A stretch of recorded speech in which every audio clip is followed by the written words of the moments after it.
What's crappin'? Welcome to Under the Foreskin, a show dedicated to the happenings of the SJU&Misfits Fantasy Football League. This is the first episode of 2013. I'm joined by a very special guest today, the GM of the Sioux City Smugglers. First out of the playoffs last year, the Sioux City Smugglers, but also the regular season champs, so some respect there. Obviously a fantasy-relevant team, unlike myself. And that GM is Roger Schlachter. Roger, why don't you say hi to everybody? Hey guys, good to be here today. So today we're going to run through a few different things. We're going to talk about the wonderful auction draft we had. We're going to talk about some preseason trading that has gone down. And then we are going to preview the matchups for week number 1 of the 2013 season. We'll start with the draft. Pretty interesting draft this year. A lot of teams came out a lot better than I think they did last year. I think a lot of teams are very happy. And, of course, first of all, we want to thank Alex, the co-commissioner of this league, for hosting a wonderful, wonderful day with a keg and chicken wings and buffalo chicken dip, just all things buffalo. It was very, very nice. It was excellent. Thank you, Alex. Great setup in the basement of his St. Louis Park pad, and the draft board was there, which will be hanging in my closet or my garage soon. A lot of great things happened on that day. So thank you, Alex. Thank you very much. It was a perfect event. As far as the draft goes, every team keeps 3 keepers in our league, 1 for the value they were last year, 1 for twice the value, and 1 for 3 times the value. So as you can imagine, most of the running backs were taken. A lot were kept for their value from last year because everyone saw the scarcity at running back. So no running back went cheap. I think Chris Johnson and Maurice Jones-Drew were the number 1 and number 2 backs available, I would say, on draft day. Yep. QBs went for less than I think most expected, probably because of the depth. And like I said before, most teams came out pretty well balanced with 2 solid running backs and, a question mark or 2 on every team, which will probably determine who wins the league outside of waiver wire pickups. Roger, whose team did you like best coming out of the draft? Well, I really liked the Crapstone Prairie Dogs. I think they came in with an interesting strategy by, just straight studs. Go out, get the studs, fill in the rest of the roster. With the $1 players, yep. It's a pretty formidable starting lineup. With that said, Alex, the Crapstone Prairie Dogs CEO, started with AP. He was his number 1 keeper. He also had Marshawn Lynch, who 2 years ago when he was on Buffalo was his number 2 keeper, so he still had a pretty good value. And then he also had Randall Cobb. So you're talking 2 of the top 5 running backs, top 6 running backs, and a top, 15 wide receiver, maybe better, top 10, arguably. So he went out right away, got Aaron Rodgers. I'm not quite sure if he meant to or not, but he obtained him nonetheless for a relatively fair value. And then he got Calvin Johnson to follow that up. And a nice sale of Dez Bryant before the draft allowed him to get $25 extra, which made Calvin Johnson possible. And after that, he just kind of filled in with a lot of, who knows? I mean, we'll see. I see Michael Turner on the roster right now. He might be a drop right away. Yeah, I don't know. I guess, everybody's a lottery ticket at this point. Everyone's a lottery. You never know where Michael Turner could end up. As far as the worst team out of the draft, what did you think, Roger? I don't know. The Chernobyl Tin Whiskers just didn't impress. Didn't really get that stud running back. They did acquire Peyton Manning before the draft, which I thought was a great move. And a very good value. And, great value. I'll say this in Chernobyl's defense. Le'Veon Bell, he did get one of the stud rookie running backs, and shortly after our auction, because we had to have it so early so that all 14 players could participate, Le'Veon Bell went down with, a sprained foot or whatever the case may be. So his team looks a little weaker without arguably his number 1 running back. Would you say? I don't know. Yeah. Mendenhall, Richardson, Le'Veon Bell, you take your pick who's the number 1 there, but...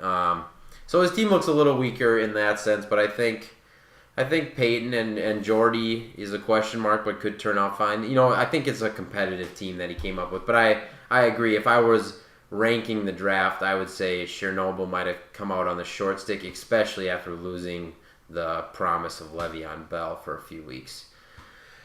So let's talk about the one trade that has happened so far. It was between my team, the Potomac Pretenders, and the Poughkeepsie Pandas. I picked up Chris Johnson, who I didn't love but knew that I needed to get in the auction. And I sent him to the Poughkeepsie Pandas for AJ Green, who has a ton of keeper value in our league. He went for $9 this year, I believe. Let's see, he was the Poughkeepsie Pandas number 3 keeper, so he was $3 last year times 3, $9. And then I also got Giovanni Bernard, who went for $30 this year. Those two for Chris Johnson, Pierre Thomas. Roger, your thoughts? I think overall it's a decent trade. It's fair. I mean, I kind of like the AJ Green, Gio Bernard side a little bit more than getting Chris Johnson and Pierre Thomas. I think Pierre Thomas, we all kind of know what he is. And Chris Johnson, I mean, there's still a big question mark there. Last year he put together a decent season, but certainly not what we've seen him do in the past. So I'm not sure you know exactly what you're getting, but I think overall, looking at both teams' rosters, I think it worked out pretty well for both teams. I like the upside and the keeper value of AJ Green and the upside of Gio Bernard a little bit more than Chris Johnson at this point.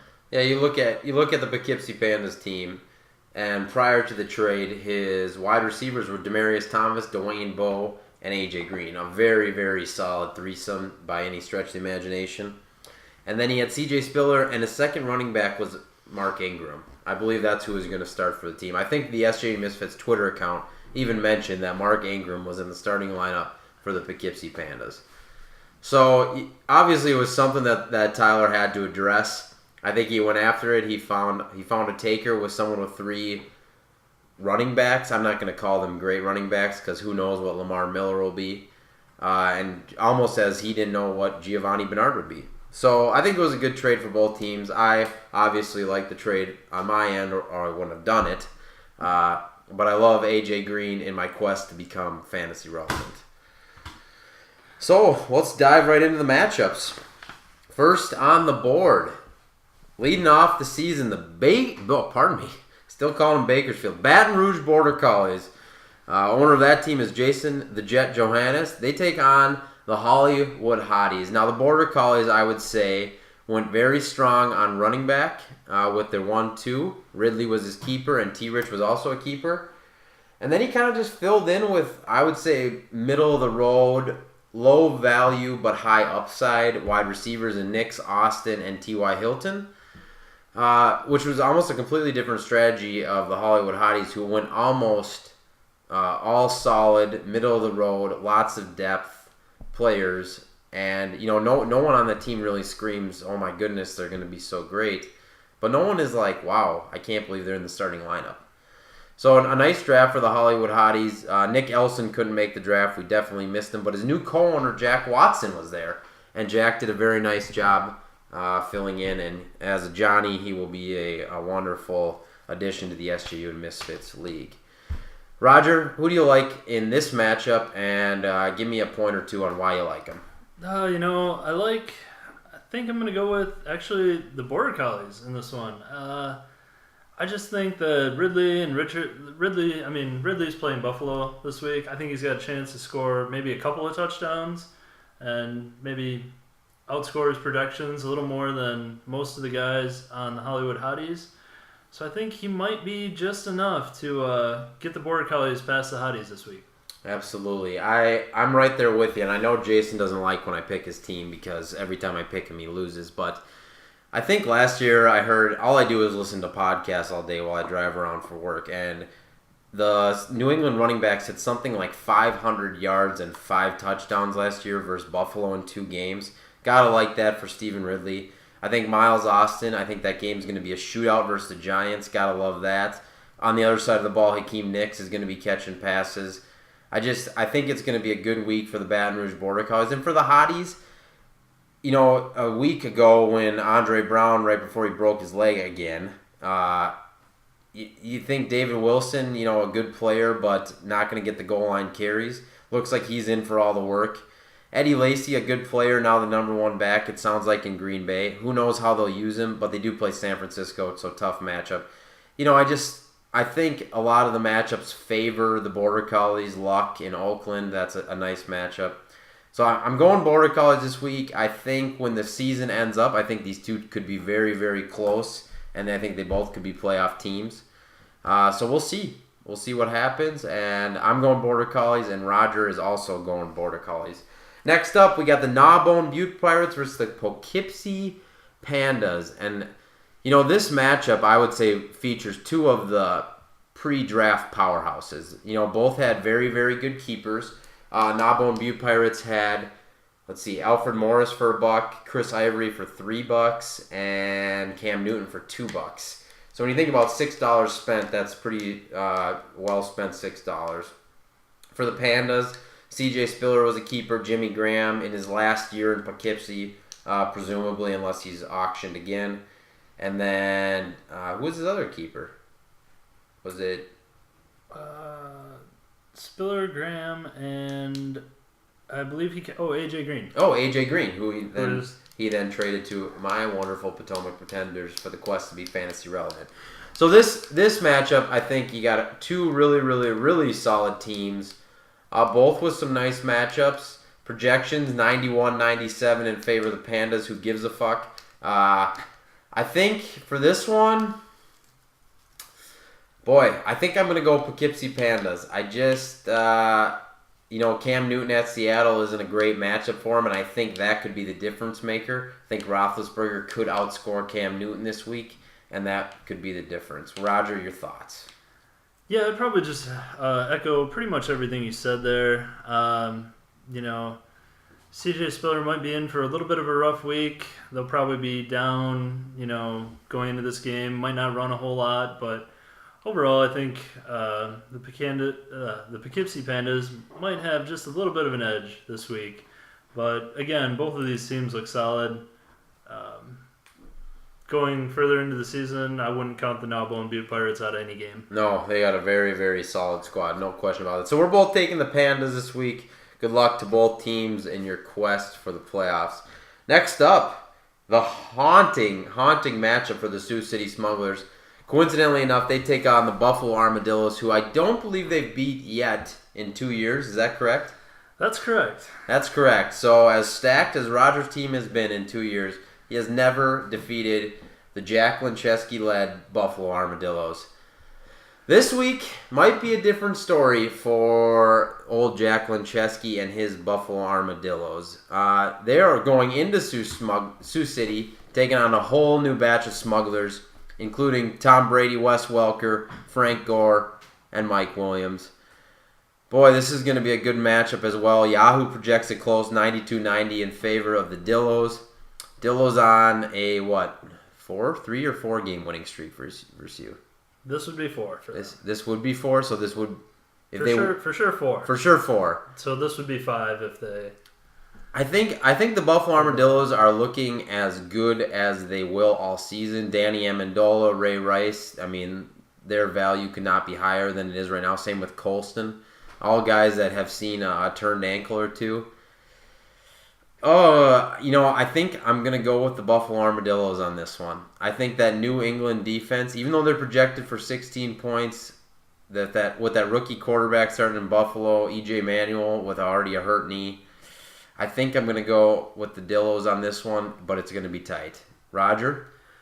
Well, based on history, that's not a bad pick. I like what we've done here this year in Sioux City. We kept some guys that we felt were important. We really would have liked to have Gronkowski back for this game. Yeah, I think that would have been all the difference in the world. Absolutely. But, big missing piece in Gronkowski. I think we still... Looking at the Buffalo Armadillos, I think we'd still get them. But, Gronkowski's missing, and to be honest, a little part of me is just happy that we get him the first week of the season this year instead of the 10th and the first week of the playoffs. So, whatever happens, let's just get this game over with and move forward. Alrighty. It was the Buffalo Armadillos who ruined the Sioux City Smugglers' perfect season and then proceeded to knock them out of the number 1 seed in the playoffs last year. Unbelievable. It's a jaw-dropping thing that's going on in our league between the Dillos and the Smugglers. Next up, the Polish Sausage Wallets, who I think should have changed their name but are too cheap to pay $10. They take on the Flint Tropics. For the Sausage Wallets, a nice team put together in the draft. Kind of some very solid players and some question marks, but you got to like what he did overall. RG3 was obtained this year for him. Julio Jones was a keeper. LaShawn McCoy was a keeper. And Emmanuel Sanders was a keeper, I believe. The number 2 wideout in Pittsburgh. So Emmanuel has a flex. For Flint, Stafford was a keeper. Des Bryant was a pre-draft trade keeper. And Ben Tate was the other keeper. So with Arian Foster's question marks all preseason, Ben Tate was looking like a nice keeper. Foster sounds like he's going to be back, but they're going to be sharing time. I think Ben Tate scores more than 6 points this week myself. I'm going to go Flint Tropics. All right, well,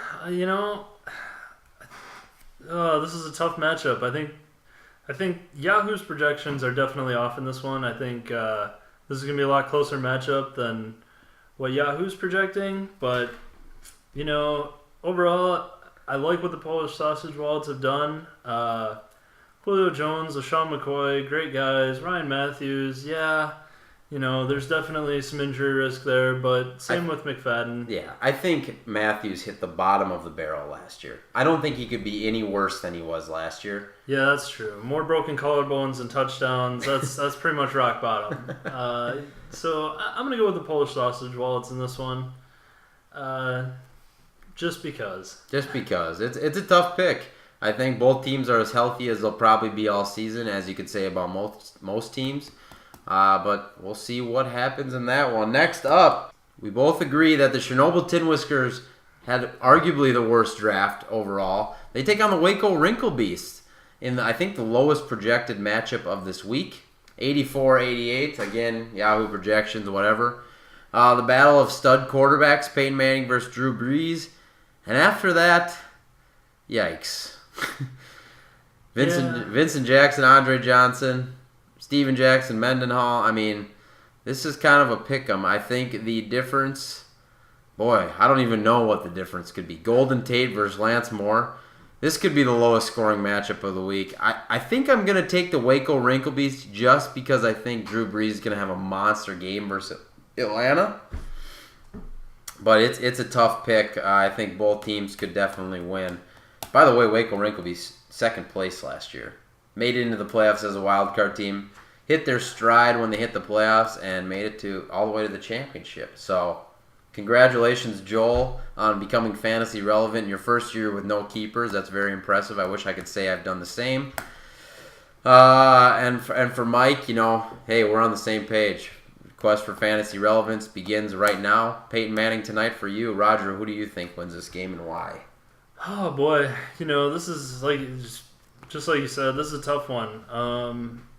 I think I'm gonna go with the Chernobyl Tin Whiskers on this one. Drew Brees, he could have a good game, but is Sidney Rice really relevant? I don't know. Yeah. Vincent Jackson's gonna have Antonio Cromartie on him. Things are gonna get a little sketchy in there. So I think the difference maker this week could actually be Andre Johnson going up against that San Diego defense that just hasn't really shown a lot lately. No. I mean, San Diego as a whole is kind of a down squad this year, so Andre might be able to capitalize and kind of put himself up there and get some points and lift the Tin Whiskers just past the Wrinkle Beast this week. Yeah, absolutely. I think Monty Ball is a big question in this game, too. He very well could score 20 points tonight against Baltimore, just never leaving the field with Peyton, getting the goal line carry, scoring 2 touchdowns, just having a classic Willis McGahee night. Or he could never see the field, and Noshawn Moreno could be out there the whole time. Nobody really fucking knows what's going on in Denver.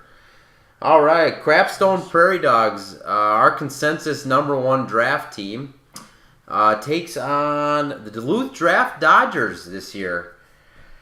Crapstone, hard to argue with these front 5 guys. Rogers, Cobb, Kelvin, Peterson, Lynch. Yikes. I mean, I don't know how you pick anyone besides Crapstone in this just because of those 5 guys.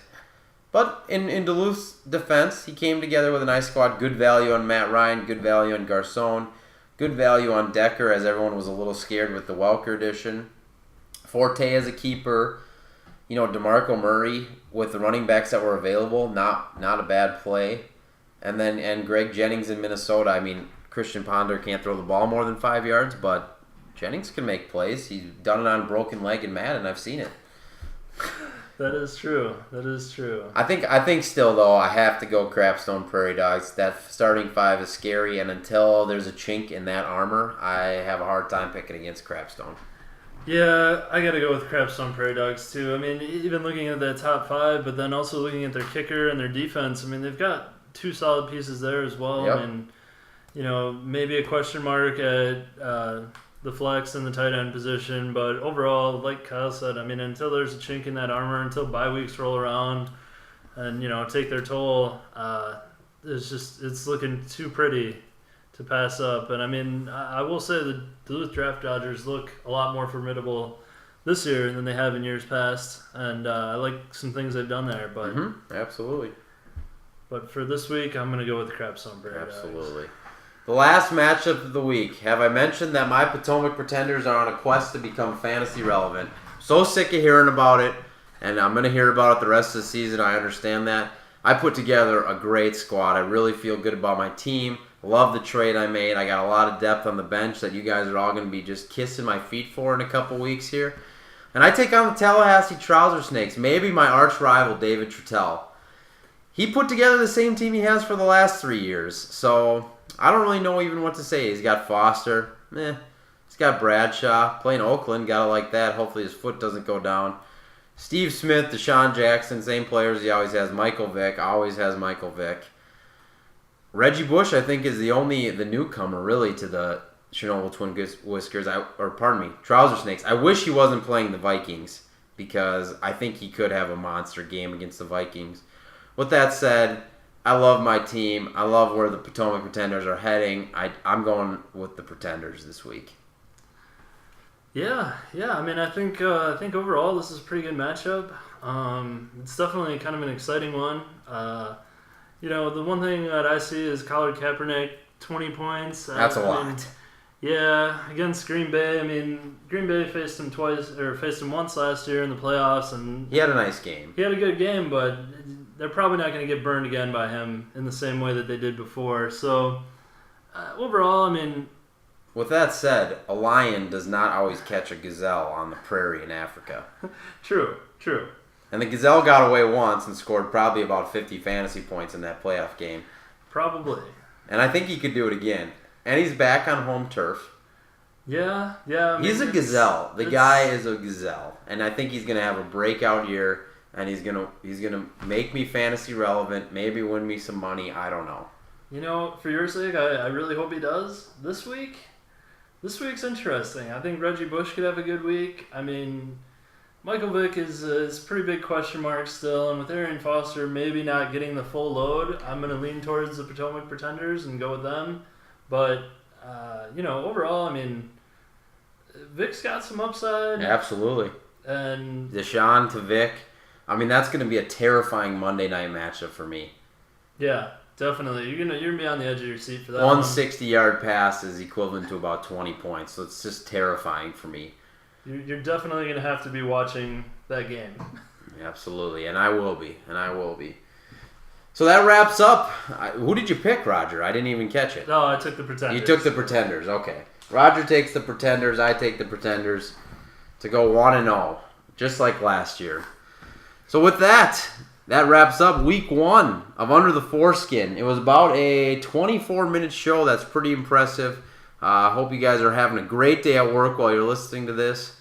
And as always, follow us on Twitter at SJU&Misfits and on YouTube, youtube.com/SJU&Misfits. Until next week, everybody, good luck out there on the gridiron. Take care.